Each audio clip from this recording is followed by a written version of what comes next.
नमस्कार दोस्तों, एक बार आप सबका फिर से बहुत बहुत स्वागत है आप सभी का आपके अपने YouTube चैनल डियर गुरुजी पर। तो गाइज, जैसा कि आप सभी को पता है यहाँ पर कितने बज चुके हैं, सुबह के बज चुके हैं 7। और डेली सुबह 7 बजे आप सभी के लिए मैं यहाँ पर जो इंपॉर्टेंट हिंदी के क्वेश्चन इस समय प्रोवाइड कर रहा हूँ। तो जितने लोग यहाँ पर जुड़ रहे हैं सभी लोग बता दीजिए आवाज़ क्लियर आ रही है कि नहीं आ रही है। टेलीग्राम पर फॉर फ्री PDF आप लोग हमसे जुड़ सकते हैं। इंस्टाग्राम पर फॉलो कर लीजिए, क्योंकि मैं आपको डेली इंस्टाग्राम पर नए नए वीडियो जो है देता रहता हूँ। और साथ ही साथ दोस्तों, आप सभी को पता है मेरी जो क्लासेस हैं अनअकैडमी पे भी चलती हैं डेली, तो आप लोग वहाँ पे भी मेरी क्लासेस जो है ले सकते हैं। सिंपली आपको अनअकैडमी का लर्निंग ऐप डाउनलोड करना है और मुझे वहाँ पे जा करके फॉलो कर लेना है। ठीक है, वहाँ पे जा करके फॉलो कर लेंगे तो आपको क्या मिलेगा, आपको बहुत सारे बेनिफिट मिलेंगे। जैसे कि वहाँ पर जो मेरी क्लासेस चलती हैं उनका नोटिफिकेशन आपको मिलता रहेगा। साथ ही साथ दोस्तों, मेरी जो और भी अदर जो वहाँ पर मैं एक्टिविटी टेस्ट सीरीज या जो भी कुछ देता हूँ वो आपको वहाँ पर बिल्कुल फ्री में मिलता रहेगा। बस सिंपली आपको इस कोड का यूज़ करना है। ठीक है डियर गुरुजी, आप लोग इस कोड का यूज़ करेंगे तो आप लोग मेरी क्लासेस को ले सकते हैं, मेरी क्लासेस को देख सकते हैं। और अगर आप लोग प्लस में जुड़ना चाहते हैं किसी भी कैटेगरी में, A to Z किसी भी कैटेगरी में प्लस में जुड़ना चाहते हैं, तो आप लोग भी प्लस में जुड़ सकते हैं इस वाले कोड का यूज करके। तो चलिए, काफ़ी लोग यहाँ पर देखिए जुड़ चुके हैं। स्टार्ट करेंगे आज की इस क्लास को। तो क्लास को शुरू करने से पहले एक छोटा सा आपके लिए होमवर्क। ठीक है, आपको पता है ना मैं डेली आपको वीडियो में होमवर्क देता हूँ। तो कल जो मैंने पढ़ाया था उसी से एक मैं होमवर्क दे रहा हूँ कि कमीज किस भाषा का शब्द है। आपका होमवर्क क्या है भाई, कमीज जो दिया गया है किस भाषा का शब्द है। सभी लोग यहाँ पर बताते हुए चलेंगे, कमीज जो दिया गया है वो आपका किस भाषा का शब्द है। आप लोग को कमेंट करके मेन कमेंट बॉक्स में बताना है। तो चलिए अभी स्टार्ट करते हैं क्लास को। तो आज का जो पहला क्वेश्चन आपके सामने ये रहा, निम्नलिखित में से वर्तनी की दृष्टि से कौन सा शब्द अशुद्ध है। अशुद्ध शब्द यहाँ पर बताते हुए चलेंगे। यहाँ पर अशुद्ध शब्द जो है आपका कौन सा हो जाएगा। पुष्पांजलि, निरपराध, भास्कर या उज्ज्वल। देखिए, उज्ज्वल की अगर हम बात करते हैं तो बिल्कुल शुद्ध रूप में लिखा गया उज्ज्वल, आधा या 2 बार होता है, कोई दिक्कत नहीं है। ऑप्शन नंबर हम बात करते हैं बी के बारे में, निरपराध। निरापराध लिखा गया है, जबकि हम लोगों ने क्या पढ़ रखा है, निरपराध पढ़ रखा है। तो जितने लोग यहाँ पर जवाब दे रहे हैं ऑप्शन नंबर बी वाला, निरपराध अपराध और निरापराध नहीं निरपराध होता है, रा पे आ की मात्रा नहीं लगेगी। तो ऑप्शन नंबर बी यहाँ पर जो है आपका अशुद्ध शब्द हो जाएगा। चलिए दोस्तों, आते हैं अगले क्वेश्चन की तरफ। तो पूछा गया है कि निम्नलिखित में से कौन सा शब्द अमृत का एक पर्यायवाची नहीं है। अमृत का एक पर्यायवाची कौन सा नहीं है। सुधा, अमीय, मधु और रसाल। अच्छा प्रश्न है, अच्छा क्वेश्चन है। और जवाब जो देते हुए चलेंगे, इसका जो सही उत्तर आपका क्या हो जाएगा। यहाँ पर अगर देखा जाए तो जो आपका रसाल दिया गया है, रसाल की अगर हम बात करते हैं तो रसाल जो आपका क्या हो जाएगा भाई, आम का पर्यायवाची होता है। तो जितने लोग यहाँ पर ऑप्शन नंबर डी जवाब दे रहे हैं वो लोग यहाँ पर बिल्कुल करेक्ट हो जाएंगे। चलिए अगला क्वेश्चन देखिए, आपसे क्या पूछा गया है। निम्नलिखित वाक्यों के में से संबंध कारक वाले वाक्य को पहचानना है। किसको पहचानना भाई, संबंध कारक वाले वाक्यों को पहचानते हुए चलना है। यहाँ पर संबंध कारक वाला कौन सा हो जाएगा। राम खाना खाता है, राधा का कुत्ता। देखो संबंध में का की के रारी रे आता है कि नहीं आता है, तो राधा का कुत्ता ये आपका दोस्तों संबंध कारक वाला हो जाएगा। ठीक है, तो जितने लोग यहाँ पर ऑप्शन नंबर बी जवाब दे रहे हैं, ऑप्शन नंबर बी, वो लोग यहाँ पर बिल्कुल करेक्ट हो जाएंगे। ये आपका संबंध कारक का हो जाएगा। चलिए दोस्तों, आते हैं बढ़ते हैं अगले प्रश्न पर। तो आपसे यहाँ पर क्या पूछा गया है, निम्नलिखित वाक्य में से रेखांकित किए हुए भाग में कौन सा पदबंध है। पदबंध आप सभी को यहाँ पर बताते हुए चलना भाई। देश भर के युवा बेरोजगार नहीं रहेंगे, यहाँ पर बताते हुए चलिएगा। यहाँ पर आपका क्या हो जाएगा, पदबंध देश भर के युवा। समझिएगा ध्यान से इस क्वेश्चन को और जवाब देने का प्रयास करिएगा। तो देश भर के युवा, देखिए संज्ञा का बोध करा रहे हैं ना, तो यहाँ पर क्या हो जाएगा, संज्ञा पदबंध हो जाएगा। तो जितने लोग यहाँ पर ऑप्शन नंबर बी जवाब दे रहे हैं संज्ञा पदबंध, वो लोग यहाँ पर बिल्कुल करेक्ट हो जाएंगे। अगला क्वेश्चन, निम्नलिखित में से कर्मवाच्य का उदाहरण बताइए कौन सा हो जाएगा। कर्मवाच्य का उदाहरण सभी लोग बताते हुए चलेंगे। इसका जो सही उत्तर क्या हो जाएगा, चलिए जवाब देखिए आना शुरू हो गया है। तो इस प्रश्न का जो सही उत्तर आपका क्या हो जाएगा भाई, कर्मवाच्य पूछा गया है। चलिए जवाब देखिए आना शुरू हो गया है। तो भैया जी, कर्म की प्रधानता पत्र लिखा जाता है, मुझसे बैठा नहीं जाता। तो पहले ही ऑप्शन की बात करते हैं, पत्र लिखा जाता है, ये आपका कर्मवाच्य हो जाएगा।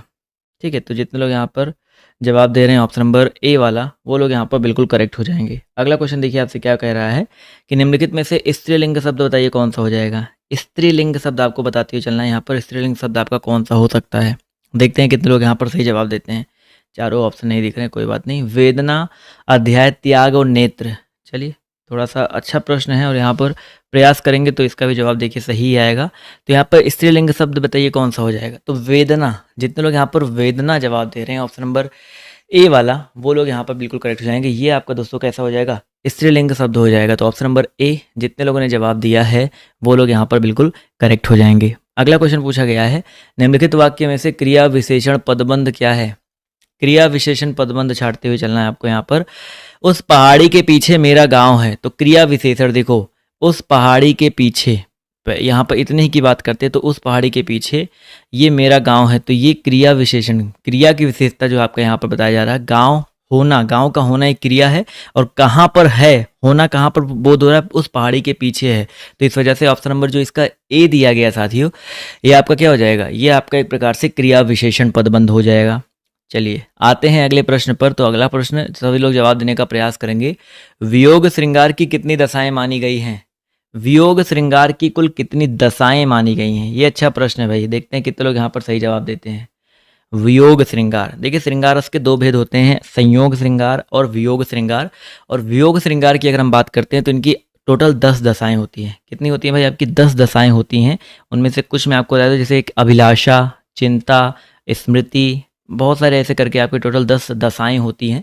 तो ऑप्शन नंबर सी जितने लोग जवाब दे रहे हैं वो लोग यहाँ पर बिल्कुल करेक्ट हो जाएंगे। अगला क्वेश्चन क्या पूछा गया है, निम्नलिखित में से प्रशंसा सूचक विस्मयादि बोधक काव्य कौन सा नहीं है? क्या पूछा गया है? प्रशंसा सूचक विस्मयादि बोधक काव्य जो आपका कौन सा नहीं है? सभी लोग यहाँ पर बताते हुए चलेंगे। इस प्रश्न का जो सही उत्तर आपका क्या हो जाएगा?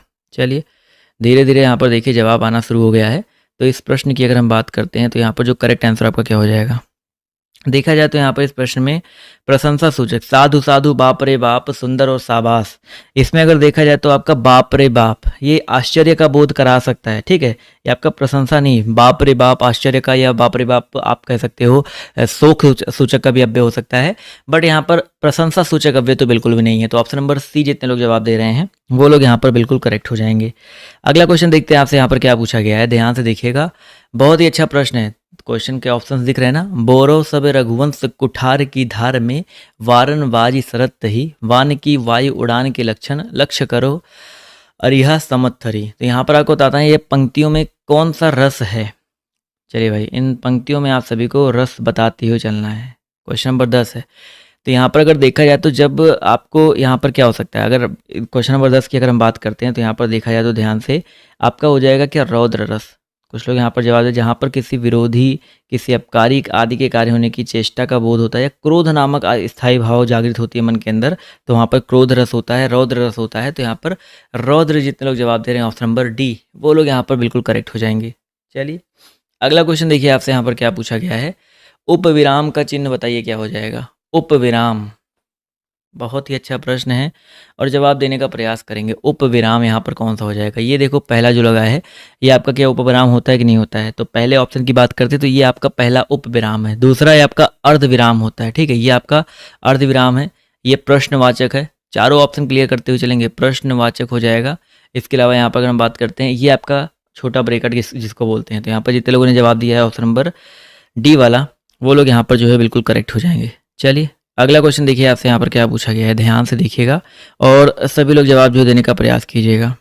चलिए ध्यान से देखिए, कबीरदास, तुलसीदास, सूरदास आदि कौन कौन से संत कवि हैं? चलिए सभी लोग यहाँ पर बताते हुए चलेंगे, कबीरदास, तुलसीदास, सूरदास ये किस काल के कवि हैं? चलिए फटाफट जवाब जो देते हुए चलिएगा। इस प्रश्न का जो सही उत्तर आपका क्या हो जाएगा, जवाब देखिए यहाँ पर धीरे धीरे आना शुरू हो गया है। तो इस प्रश्न की अगर हम बात करते हैं तो इस प्रश्न का जो सही उत्तर आपका क्या हो जाएगा, 12 नंबर क्वेश्चन की अगर हम बात करते हैं तो ये सारे आपके भक्ति काल के कवि हैं, ठीक है। भक्ति काल जितने लोग जवाब दे रहे हैं ऑप्शन नंबर बी, वो लोग यहाँ पर बिल्कुल करेक्ट हो जाएंगे। अगला क्वेश्चन, अजंत के लिए सही संधि विच्छेद को चुनिए।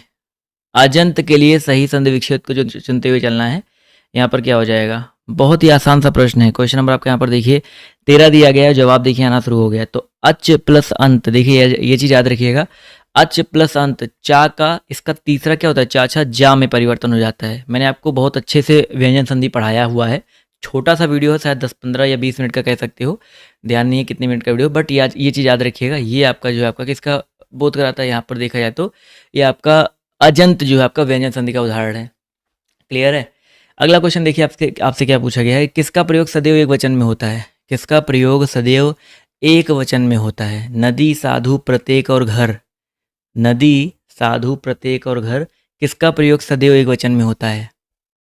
चलिए जवाब देखिए यहाँ पर धीरे-धीरे आना शुरू हो गया। तो भैया यहाँ पर अगर देखा जाए तो प्रत्येक शब्द की अगर हम बात करते हैं, तो प्रत्येक शब्द का प्रयोग जो है सदैव किस में होता है?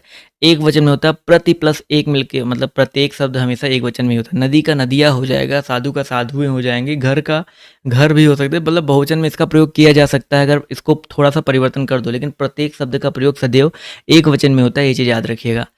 निम्नलिखित में से कौन सा शब्द क्षणिक का विलोमार्थी है? क्षणिक शब्द का विलोमार्थी बताते हुए चलना है भाई। क्षणिक शब्द का विलोमार्थी क्या हो जाएगा? जवाब सभी लोग देते हुए चलेंगे भाई। क्षणिक शब्द का विलोमार्थी क्या हो जाएगा? शाश्वत हो जाएगा। ठीक है, शाश्वत।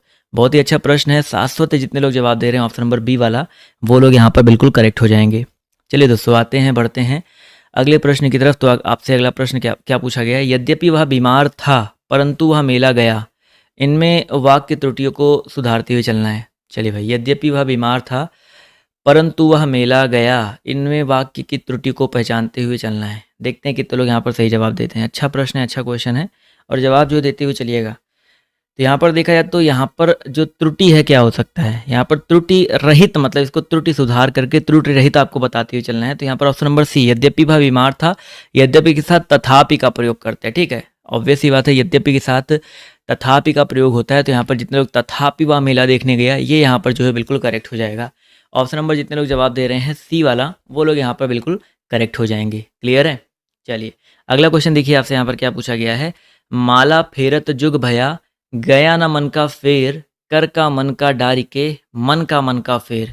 यहाँ पर आपको अलंकार बताते हुए चलना है। वेरी वेरी इंपॉर्टेंट क्वेश्चन है, और सभी लोग बताते हुए चलिएगा। देखिए यहाँ पर सिंपल सा मैं आपको बताता हूँ। देखिए, जो आपका ये मन का शब्द है, ये आपका यहाँ पर 3 बार आया हुआ है, और जिसके अर्थ, तीनों के अर्थ भिन्न भिन्न है। माला फेरत झुक भया, गया न मन का फेर। मन मतलब होता है चित्त का, फेर जो है नहीं गया। मन का, कर का मन का डारी के, कर का मन का, यहाँ पर जो कर का मन का दिया गया है, ये आपका किसका है? माला का मोती दिया गया है। कर का मन का डारी के, और मन का, यानी कि जो मन का चित्त का, जो हृदय का जो मोती रूप विचार है, वो आपका। तो 3 अलग अलग, एक शब्द एक से अधिक बार आए, तीनों के अर्थ अलग अलग हो, तो वहाँ पर क्या होता है? यमक अलंकार होता है। ठीक है, तो जितने लोग यहाँ पर यमक जवाब दे रहे हैं, बोले तो ऑप्शन नंबर सी जितने लोग जवाब दे रहे हैं, वो लोग यहाँ पर बिल्कुल करेक्ट हो जाएंगे। चलिए साथियों, आते हैं, बढ़ते हैं अगले प्रश्न पर। तो निम्नलिखित में से कौन सा शब्द हास्य का विलोमार्थी है? हास्य का विलोमार्थी बताइए क्या हो जाएगा? शौर्य, रुदन, उपहास, या कुछ और? हास्य का विलोमार्थी बताते हुए चलना है। तो भैया जी, हास्य का विलोमार्थी आपका क्या हो जाएगा? रुदन हो जाएगा। सरल क्वेश्चन था, आसान क्वेश्चन था। तो जितने भी साथियों ने यहाँ पर रुदन जवाब दिया है, ऑप्शन नंबर सी वाला, वो लोग यहाँ पर जो है बिल्कुल करेक्ट हो जाएंगे। क्लियर है? चलिए, बहुत ही अच्छी बात है। अगला क्वेश्चन देखिए, आपसे क्या पूछा गया है? निम्नलिखित में से अनिश्चयवाचक सर्वनाम कौन सा है? अनिश्चयवाचक सर्वनाम बताइए क्या हो जाएगा? मैं, वह, जो और कोई। तो यहाँ पर अनिश्चयवाचक की अगर हम बात करते हैं, अनिश्चय जिससे कोई निश्चित ना हो। मैं तो पुरुषवाचक होता है, वह निश्चयवाचक होता है, जो संबंधवाचक होता है। लेकिन बचा कि आपका कोई, जो कोई शब्द दिया गया है दोस्तों, ये आपका अनिश्चयवाचक के अंतर्गत आता है। तो जितने लोग यहाँ पर ऑप्शन नंबर डी जवाब दे रहे हैं, वो लोग यहाँ पर बिल्कुल करेक्ट हो जाएंगे। ठीक है, अनिश्चयवाचक के अंतर्गत आपका कोई आ जाएगा। चलिए साथियों, आते हैं, बढ़ते हैं अगले प्रश्न पर। तो उपर्युक्त के लिए सही संधि विच्छेद बताइए क्या हो जाएगा? उपर्युक्त शब्द के लिए सही संधि विच्छेद क्या हो सकता है? उपर्युक्त, बहुत ही आसान प्रश्न है, बहुत ही अच्छा प्रश्न है। थोड़ा सा प्रयास करते हुए चलिएगा। देखिए, ई प्लस ऊ बराबर यहाँ पर यू में परिवर्तन होता है। तो यहाँ पर उपर्युक्त के लिए बताइए क्या हो जाएगा? जवाब देखिए यहाँ पर धीरे धीरे आना शुरू हो गया है। काफ़ी लोग के जवाब देखिए यहाँ पर सही आ रहे हैं। तो उपर्युक्त शब्द का संधि विच्छेद देखिए हो जाएगा ऊपरी प्लस उक्त वाला। ठीक है, ऊपरी प्लस उक्त यहाँ पर जो है करेक्ट हो जाएगा। क्लियर है यहाँ तक? चलिए बढ़ते हैं दोस्तों अगले क्वेश्चन की तरफ, अगले प्रश्न की तरफ। तो आपसे यहाँ पर देखिए क्या पूछा गया है, ध्यान से देखिएगा। पूछा गया आपसे यहाँ पर दिए गए वाक्यों में, एक मिनट रुक जाइएगा। आपसे यहाँ पर पूछा गया दिए गए वाक्यों के जिस अंश में त्रुटि हो, आप सभी को उसको इंगित करते हुए चलना। अगर कोई त्रुटि ना हो तो ABC पर आप लोग टिक कर सकते हैं। अगर कोई त्रुटि हो तो आप लोग, कोई त्रुटि ना हो तो आप D पर टिक कर सकते हो। कोई त्रुटि हो तो आप लोग ABC पर टिक कर दीजिएगा। क्या पूछा गया भाई? कृपया आप ही यह बताने की कृपा करें कि दिल्ली कब चलना है। अब देखो यहाँ पर कृपया आप ही, कृपया पहले लग गया है ना, तो यहाँ पर अगर आपका कृपया यहाँ पर लग गया है तो आप ही यह बताने की कृपा करें। तो यहाँ पर या तो ये वाला, तो ऑप्शन नंबर यहाँ पर देखा है तो बी वाला जो ऑप्शन, ये आपका गलत हो जाएगा। क्लियर है? चलिए अगला क्वेश्चन देखिए क्या पूछा गया है। दुम दबाकर भागना, इस मुहावरे का सही अर्थ बताइए क्या हो जाएगा? दुम दबाकर भागना। अच्छा प्रश्न है, सभी लोग यहाँ पर जवाब जो देने का प्रयास करेंगे। तो भाई दुम दबाकर भागना मतलब क्या होता है? बिना डर के भागना या डर कर भागना? तो भाई जो डर के भागते हैं उन्हीं को बोलते हैं दुम दबाकर भागना ना। तो ऑप्शन नंबर जितने लोग सी जवाब दे रहे हैं वो लोग यहाँ पर बिल्कुल करेक्ट हो जाएंगे। अगला क्वेश्चन देखिए क्या पूछा गया है। कौन सा वाक्य सात्यता बोधक भविष्य काल में है? सात्यता बोधक भविष्य काल में कौन सा वाक्य है? आप सभी को यहाँ पर पोल के हिसाब से बताते हुए चलना है। जवान देश की सेवा करते रहेंगे। सात्यता बोधक भविष्य काल मतलब होता है कि एक ऐसे ऑप्शन का आपको चयन करना है कि वो भविष्य काल का वाक्य हो और वो सत्यता का मतलब वो सत्य भी हो। तो जो जवान है देश की सेवा करते रहेंगे ये सत्य को दर्शा रहा है और भविष्य काल की बात भी कर रहा है। तो ऑप्शन नंबर जितने लोग ए जवाब दे रहे हैं वो लोग यहाँ पर बिल्कुल करें। अब कृष्ण मुरली बजाएगा मैं लखनऊ जाऊँगा, यहाँ पर अभी क्लियर नहीं है कि कृष्ण मुरली बजाएगा कि नहीं बजाएगा, मैं लखनऊ जाऊँगा कि नहीं जाऊँगा, ये चीज़ें अभी आपके यहाँ पर क्लियर नहीं है। अगला क्वेश्चन देखिए आपसे क्या पूछा गया है। टेस्टिमोनियल का हिंदी अनुवाद बताइए क्या हो जाएगा? अच्छा प्रश्न है, इसका जवाब जो देने का प्रयास करेंगे। टेस्टिमोनियल का जो आपका पूछा गया है हिंदी अनुवाद, थोड़ा सा ऊपर कर देते हैं, अभी आपको दिख रहा होगा। तो इस प्रश्न का जो सही उत्तर आपका क्या हो सकता है?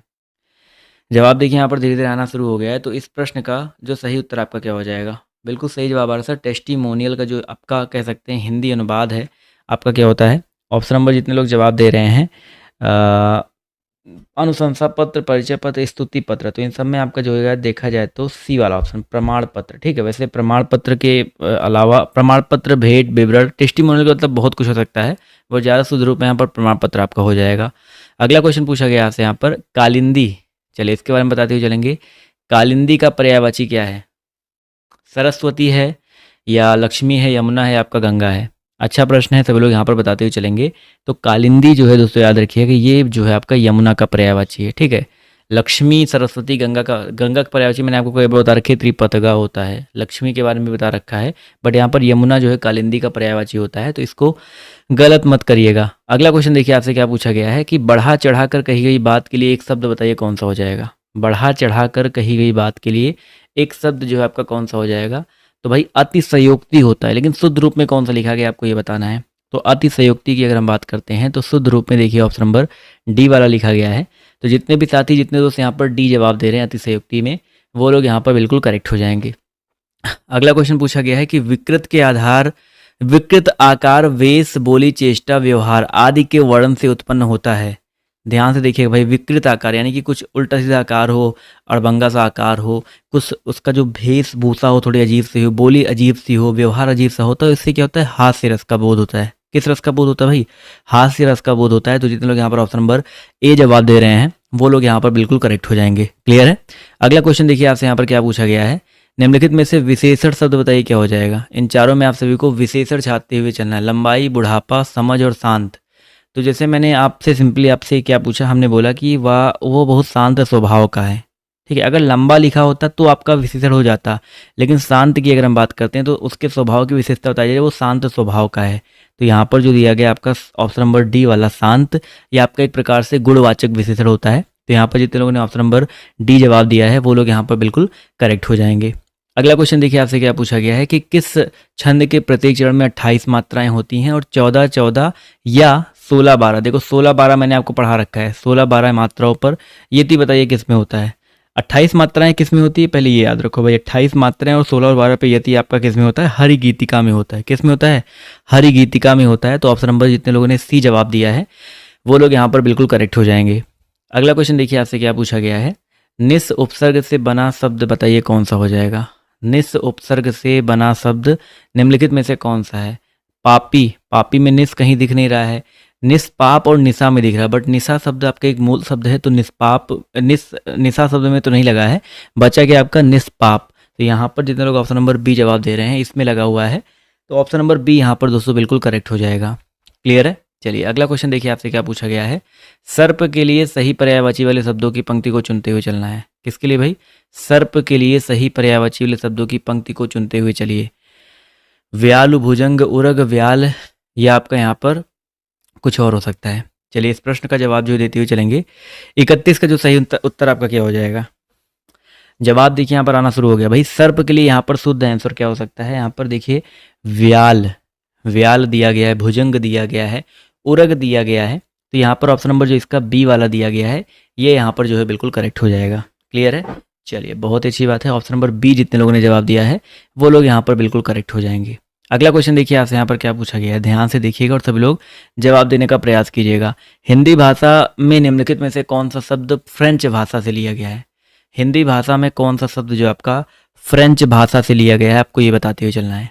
बहुत ही अच्छा प्रश्न है, क्वेश्चन भी बढ़िया है, तो सभी लोग यहाँ पर प्रयास करते हुए चलेंगे। फ्रेंच भाषा से कौन सा लिया गया है? तो दोस्तों यहाँ पर याद रखिएगा 32 नंबर क्वेश्चन में आपका यहाँ पर गार्ड, कारतूस, सूटकेस, अलमारी।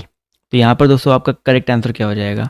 आपका जो कारतूस दिया गया है, कारतूस शब्द जो आपका फ्रेंच से लिया गया है। और 4 ऑप्शन डिस्कस कर लेते हैं। पुर्तगाली शब्द आपके अलमारी पुर्तगाली है, सूटकेस भी आपका पुर्तगाली है, और आपका यहाँ पर गार्ड जो शब्द दिया गया ये भी आपका सूटकेस तो आपका अंग्रेजी का शब्द है, अलमारी जो है आपका पुर्तगाली का है। गार्ड की अगर हम बात करते हैं तो गार्ड जो है GAURD ये भी आपका जो है अंग्रेजी का ही है। तो गार्ड और सूटकेस अंग्रेजी के हैं, अलमारी जो है आपका पुर्तगाली हो जाएगा। क्लियर है? चलिए, यहाँ तक आई होप सबको क्वेश्चंस क्लियर हो गए होंगे। तो आप लोग जल्दी से आप लोग अगली क्लास में आ जाइए जो कि आपकी GK और GS की चलने वाली है। वहाँ पर भी मैं आप सभी के लिए इसी तरह के कुछ इंपॉर्टेंट क्वेश्चंस लेकर के आया हूँ। तो आप लोग फटाफट अगली क्लास, जहाँ पॉलिटी स्पेशल चलती है, तो वहाँ पर जो है फटाफट आप लोग आ जाइए। तो आज की इस क्लास में सिर्फ इतना ही। अभी के लिए बाय बाय, टेक केयर, जय हिंद, जय भारत। मिलते हैं आप सभी से अगली वाली क्लास में। धन्यवाद क्लास में जुड़ने के लिए।